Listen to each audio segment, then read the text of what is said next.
Quand je pense à mon histoire, je dirais pas qu'il y a eu de point de rupture. Il y a eu des événements marquants, mais tout ça s'inscrit dans une certaine continuité. Je dirais, il y a eu comme des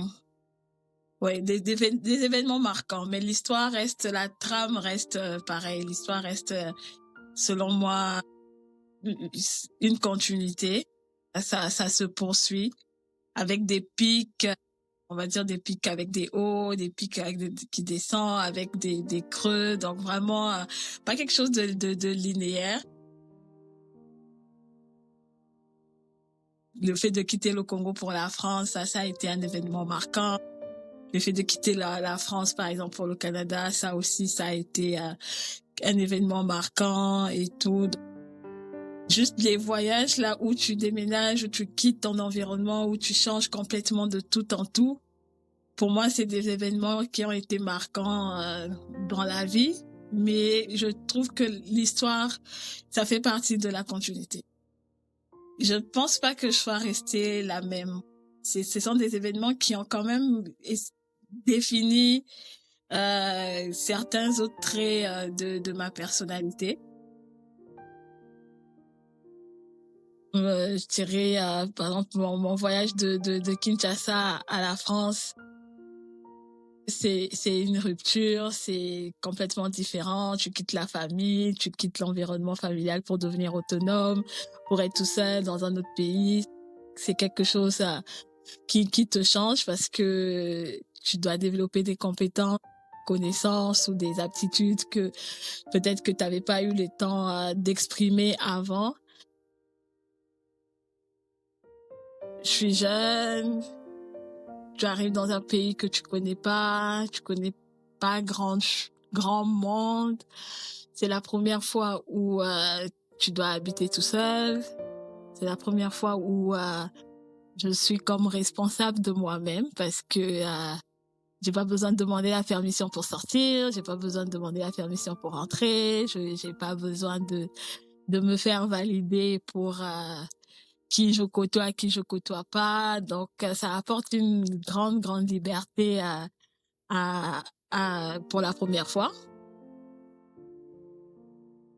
La liberté, effectivement, ça vient aussi avec les responsabilités. Être capable de gérer son budget pour payer son loyer, payer ses factures, payer à manger.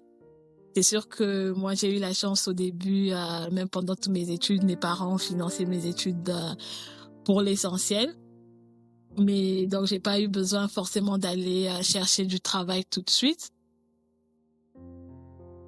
Comme je dis, c'est un autre environnement, c'est d'autres façons de fonctionner par rapport à ce que j'ai toujours connu au Congo. C'est sûr que tu dois te discipliner toi-même.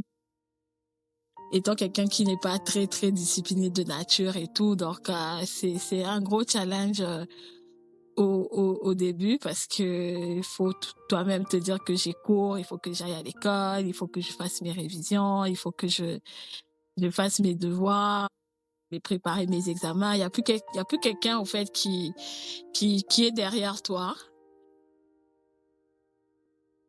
Ça prend que toi-même tu te pousses parce qu'il y a pas quelqu'un qui est derrière ton dos pour te montrer tout ça. Et comme je dis, c'est des événements qui te changent parce avec le temps, tu réalises que tu es une adulte en quelque sorte.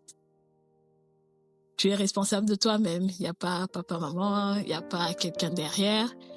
Donc, c'est une expérience qu'il fallait vivre, je dirais, pour pouvoir comprendre un peu où sont peut-être mes limites, comment moi-même je fonctionne, qu'est-ce que je veux, qu'est-ce que je veux pas, pour pouvoir, en tout cas, se, se connaître soi-même. Je dirais peut-être l'expérience, l'arrivée en France, ça m'a permis de découvrir un peu qui j'étais comme personne.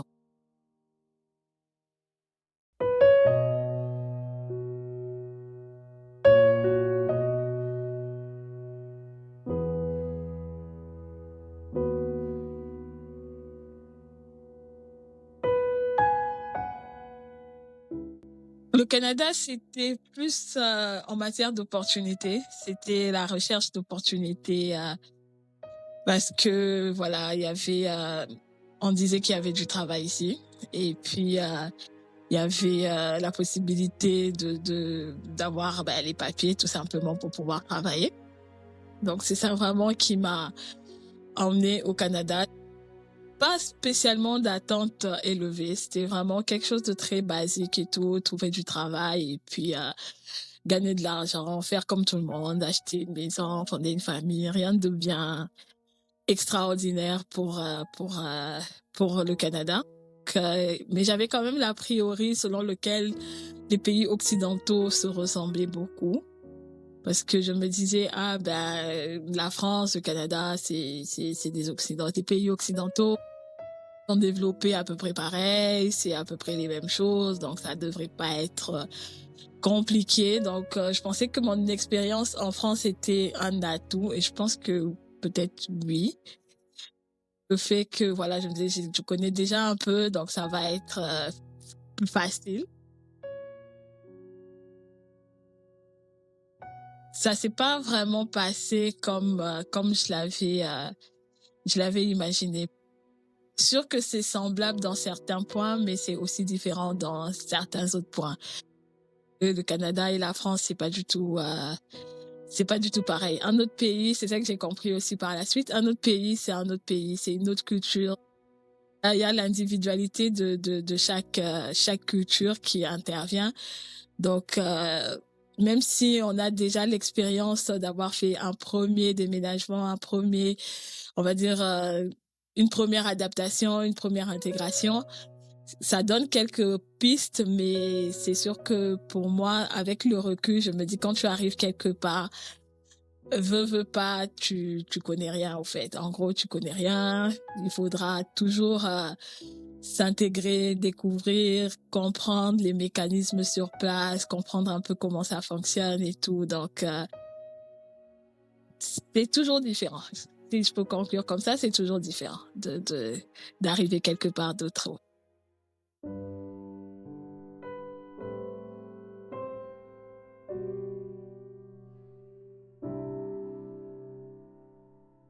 Mon processus d'intégration au Canada, c'était un peu, je dirais, laborieux en termes de travail et même de façon générale. C'est sûr que moi, j'étais venue chercher du travail, c'est pour ça que je fais un peu un focus là-dessus. C'était trouver du travail, m'installer et tout ça. Le défi était celui de trouver du travail. Ça a l'air simple à dire en disant que je fais le CV, je postule, j'avais déjà une expérience en France, donc je me disais que j'ai quand même quelques atouts. Je me disais, je postule, on finira par m'appeler et puis je vais passer les entretiens.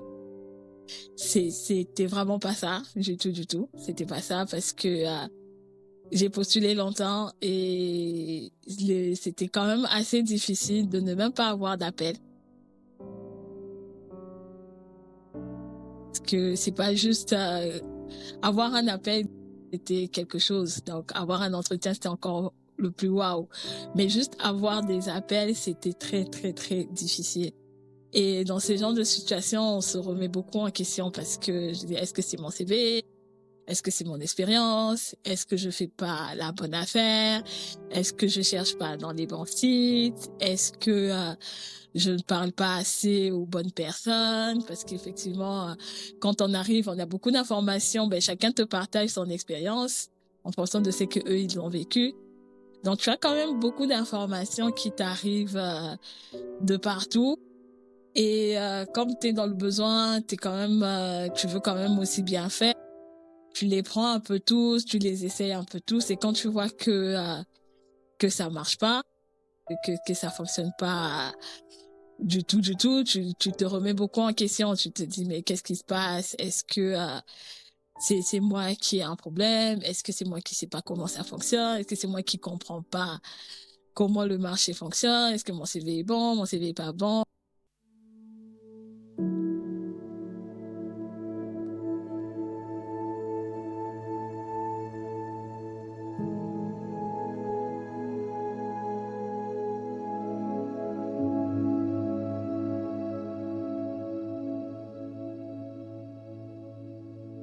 Il y a eu des associations que j'ai consultées qui te proposent aussi des offres d'emploi, mais c'était complètement difficile. Il y avait aussi le bénévolat qu'il fallait faire pour avoir une première expérience canadienne. Le bénévolat que j'ai fait pendant presque je sais plus combien de mois.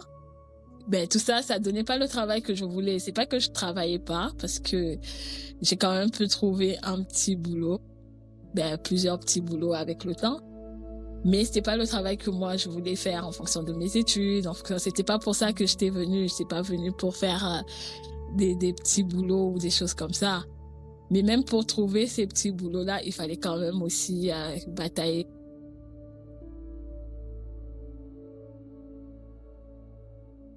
À l'époque, c'était vraiment un marché où l'offre était très faible et la demande était très élevée. Même pour trouver des petits boulots. Et quand même, moi, je sais que j'ai trouvé à l'hôtel, mais c'est un hôtel où je suis allée sur place pour laisser mon CV et travailler comme femme de ménage. Mais c'est ça, c'est sûr que si j'avais envoyé en ligne ou quelque chose comme ça se peut que peut-être qu'ils m'auraient pas appelé. Donc, à l'époque, il fallait quand même déployer beaucoup d'efforts. Comme j'ai dit, mentalement, on en prend un sacré coup et tout, de pouvoir vivre avec ça. Et puis, il y a l'entourage aussi, quelque chose qui est très difficile à gérer, parce que l'entourage, c'est sûr que ça part d'une bonne intention, tout le monde veut te motiver, tout le monde te dit « Ah non, essaye ça, essaye ça, essaye ça ». Mais au fond, je te dis, j'ai déjà tout essayé. Et en fait, tu te sens comme si ils comprennent pas qu'est-ce que tu vis. Toi, tu as déjà essayé tout ça, mais quand eux, ils sont là en train de te dire essaye tel truc ou essaye tel truc, mais t'es comme, je les ai déjà essayés là, c'est pas comme si je fais rien à la maison et tout, bien que j'aime ce que je fais.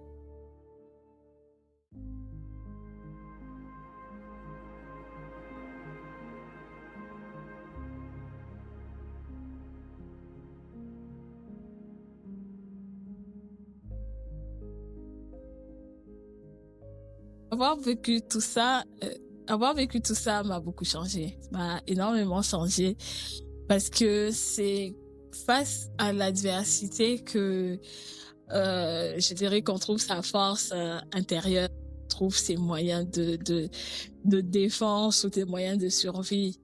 Parce que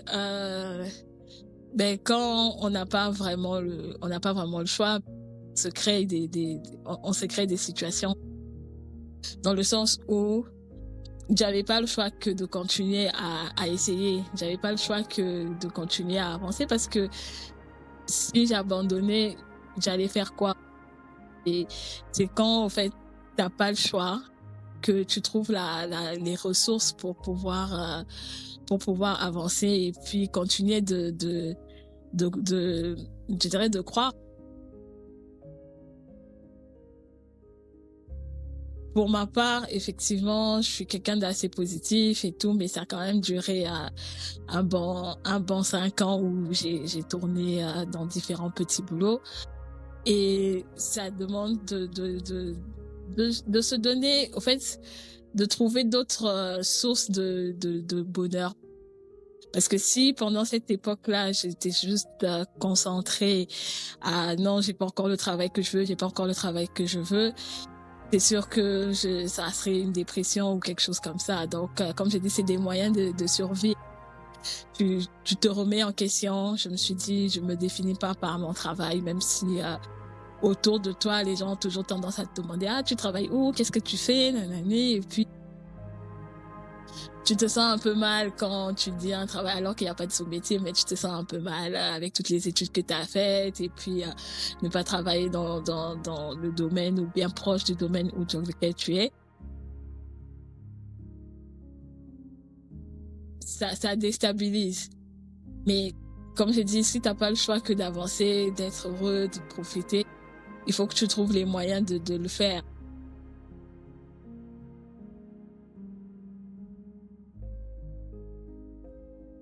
À l'époque, j'avais pas le travail que je voulais, mais je me suis dit, je me définis pas juste par mon travail. Je suis pas juste quelqu'un qui a fait des études pour travailler. Je suis beaucoup plus que ça. J'ai d'autres choses aussi dans ma vie que mon statut professionnel, on va dire, pour pouvoir un peu, et comme j'ai dit, ça a pris quand même un bon 5 ans pour pouvoir passer les 5 ans là. Je me suis dit, je suis une personne à part entière. J'ai des choses, j'ai de la famille, j'ai des amis, je suis un individu, même si mon travail, c'est pas ce que moi je veux, mais je peux pas me définir là-dessus et être juste concentrée sur ça. Je vais effectivement continuer à travailler pour vouloir améliorer ma situation, mais ne pas juste regarder cet aspect-là et être juste concentré dans cet aspect-là. C'est sûr que mentalement, j'aurais pas tenu jusqu'à ce que je retourne aux études, parce que c'est ça que j'ai fait par la suite. Mais c'est ça. Donc, comme j'ai dit, ça m'a beaucoup changé parce que c'est une attitude que je garde jusqu'à aujourd'hui. Quand il y a quelque chose dans ma vie qui marche pas, ou qui marche pas comme je veux, je me dis, c'est pas la seule chose qui me définit. Il y a d'autres choses. Si les autres choses marchent, c'est tant mieux. Celui qui marche pas, on va le traîner avec soi, et puis on va vouloir l'améliorer par la suite, et puis on travaille dessus, mais on va pas mettre toute l'énergie sur juste ça, voir que ça, vivre uniquement de ça, parce qu'après on passe à côté de beaucoup d'autres choses aussi qui sont intéressantes. On passe à côté de plein de trucs qui peuvent nous rendre heureux. Donc c'est quelque chose qui, comme je dis, c'est quelque chose qui m'a beaucoup changé. C'est une attitude que je garde jusqu'à maintenant, de me dire que ma personne se définit pas juste par soit ma vie amoureuse, soit ma vie professionnelle, soit ma situation financière, ou bien mon statut, je sais pas, social. En tout cas, je me dis, je suis tout ça. Et dans tout ça, là, si tout marche en même temps et que tout marche bien, tant mieux. Mais c'est rare que eux tous soient alignés. Un qui va comme être un peu moins bien à une époque, et puis un autre qui va être plus high et tout se passe bien, et puis l'autre un peu moins. Mais je me dis, c'est comme ça que ça fonctionne. Donc, c'est dans ce sens-là que j'ai pu un peu avancer.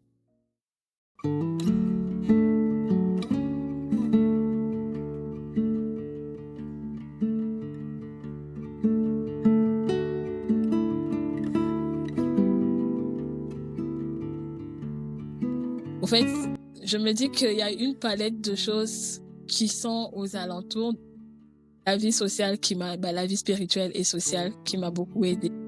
De passer du temps avec mes amis, avec mes neveux, mes nièces, appeler les gens, pouvoir être la grande sœur, la petite sœur, la cousine, la copine, la sœur.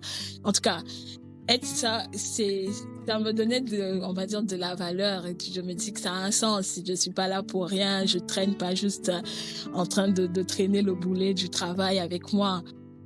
Et aussi quelqu'un à qui je manque aussi à certaines personnes qui m'appellent pour demander de mes nouvelles, ça fait plaisir. Si tu es juste concentré, j'ai pas trouvé du boulot, à chaque fois qu'on t'appelle, tu es comme, le boulot ça va pas, le boulot ça va pas. Tu passes à côté de peut-être une conversation drôle que tu peux avoir avec une amie, où vous pouvez rire, faire une sortie, aller manger, je sais pas. En fait, c'est pour ça que j'ai dit qu'il y a comme plein d'autres choses aux alentours qui peuvent pas combler, mais qui fonctionnent aussi. Donc, comme je dis, la vie, c'est pas juste un aspect, et tout l'ensemble. Et dans l'ensemble, il faut voir ce qui est positif pour soutenir ce qui est un peu moins positif dans cette période.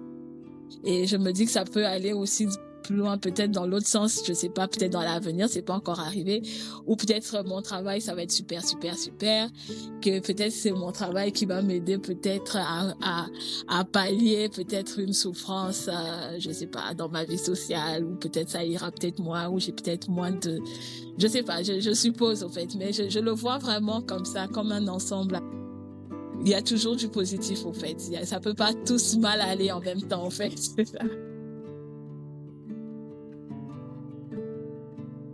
Aujourd'hui, ma situation professionnelle s'est beaucoup améliorée. Je serais vraiment très ingrate de dire que ça s'est pas amélioré.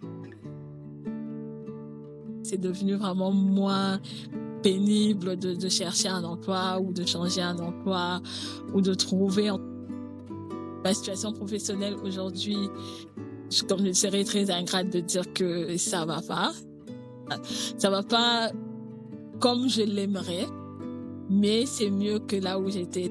Donc, je vais dire en progression vers vers des jours encore plus meilleurs. On va dire ça comme ça.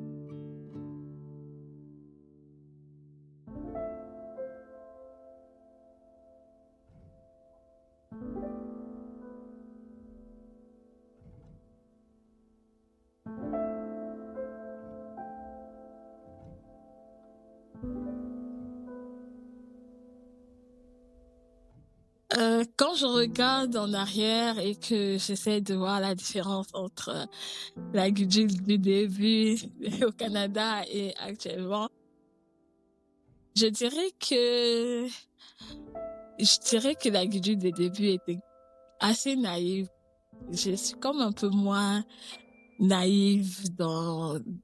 En fait, oui, je dirais qu'elle était un peu naïve dans le sens où, comme j'ai dit, je pensais connaître un peu, comme j'ai dit, l'Occident, pour moi, c'est l'Occident, donc je pensais avoir quand même des connaissances. Mais quand je dis comme ça fait comme si j'ai déchanté là, mais c'est pas vraiment j'ai déchanté. Waouh, tout va mal et que c'est l'enfer et tout. Non, c'est pas dans ce sens. C'est plus dans le sens que, comme j'ai dit, ben, je sais pas si je peux l'appeler comme ça. Il y a comme l'unicité des peuples. Chaque peuple a sa façon de faire. Personne en tant qu'individu, mais je pense que chaque pays, chaque société, oui, c'est ça, c'est le mot société. Chaque société a sa façon de fonctionner. Et c'est le côté capitaliste du Canada que je connaissais pas. Le marché du travail, c'est un marché qui est très, très compétitif. Pas juste de trouver du travail. C'est pas juste de travailler. C'est survivre aussi au travail.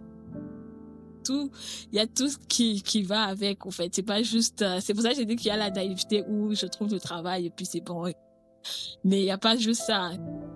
Pour moi, trouver du travail au Canada, c'est une première étape qui est bien. Travailler aussi, c'est bien, mais après, je dirais survivre à la compétitivité du travail pendant que je travaille. Ça, pour moi, c'est un gros enjeu et tout auquel je m'attendais pas, au fait. Pour moi, c'est pour ça que j'ai dit que la Gudule d'avant, elle était un peu naïve. Je me disais, je trouve que je travaille et puis je travaille, je rentre à la maison, je fais mes choses et puis ça roule.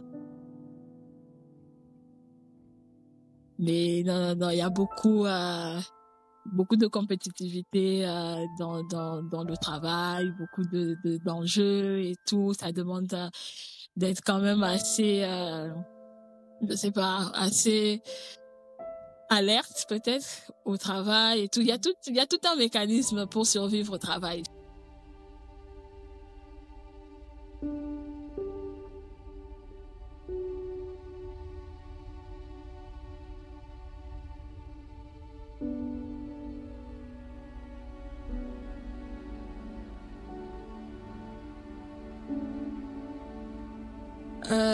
Si je dois laisser une phrase à la fin de mon parcours, je dirais ça valait la peine. Mais ça vaut toujours la peine parce que, comme j'ai dit, c'est les expériences qui nous définissent, qui nous rendent meilleurs, qui nous permettent de se connaître, d'être qu'est-ce qu'on est. Donc, je me dis, peu importe, ça valait la peine. Si j'avais pas fait tout ce que j'avais fait ou vécu tout ce que j'avais vécu, ben, je serais pas la moi d'aujourd'hui. Peu importe, ça vaut toujours la peine. Ça peut être dur, c'est sûr que quand on est dans le creux et que c'est difficile et que on voit pas le bout et qu'on est en train de sombrer. Et comme on dit, tout a une fin, tout finit toujours. Donc, quand ça finit et que tu regardes derrière, je te dis, ouais, ça valait la peine parce que ça te permet de te rendre compte de ce que tu es capable de faire et puis de ce que tu es en réalité. Donc,